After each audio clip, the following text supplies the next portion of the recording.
Let's get back to one of these pre-polling booths because we're kind of doing our own little exit polls here on AM Agenda. Harry Clark, our Queensland political editor, is there for us. This is in the seat of Griffith, and it is the suburb of Coorparoo.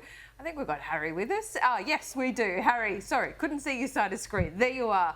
What are you picking up this morning?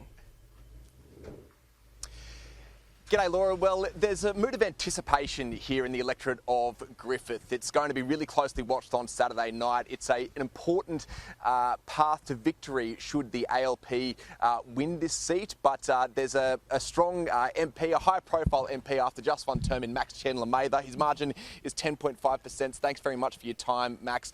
Tell us what it's like being the member for representing the seat of Griffith in your first term. Absolutely love it. It's a beautiful community, really diverse. And we've done a lot of local work over the last 3 years. So I've got a chance to meet a lot of people. So we've set up 4 weekly free school breakfast programs funded out of my salary in 4 local schools, serving out 40,000 free school brekkies.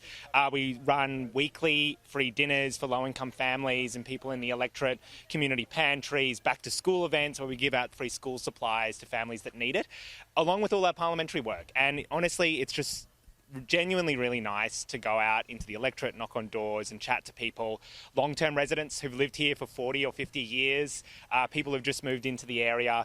The common theme, though, is a sense of community, a sense of coming together, a sense of looking past small political differences and finding a common cause in helping people in the community. I've just got one question for you because I've been reporting on this electorate, since the election started to approach. And one of the things that I picked up from people was that they were put off by the fact that you stood up beside the CFMEU during that rally.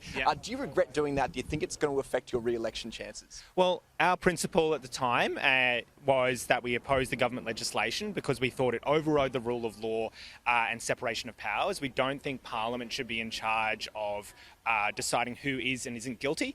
And for those principles in a liberal democracy to be worth anything, they have to be applied to people that we don't like just as much as they're applied to people we do like.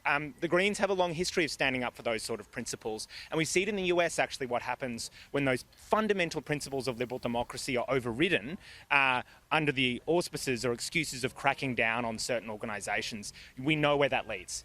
And I feel that's really important. Over this term, though, what our real focus has been is housing and climate. And we've been pushing to build more public and affordable housing. We've been pushing to scrap negative gearing for people with more than one investment property so the next generation can finally afford to buy a home.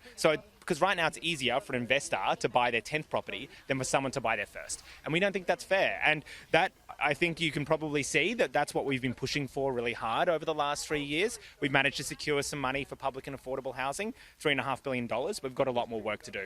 Well, thanks very much for your time, Max, and all the best with what remains of this election campaign just a few days out now. And a big challenge coming in Griffith from a strong candidate from the ALP hoping to win the seat back for Labor, and that's Renee Coffey, a former youth worker who we haven't seen yet, but no doubt she's going to have a big presence at polling booths all throughout the remainder of this week, Laura.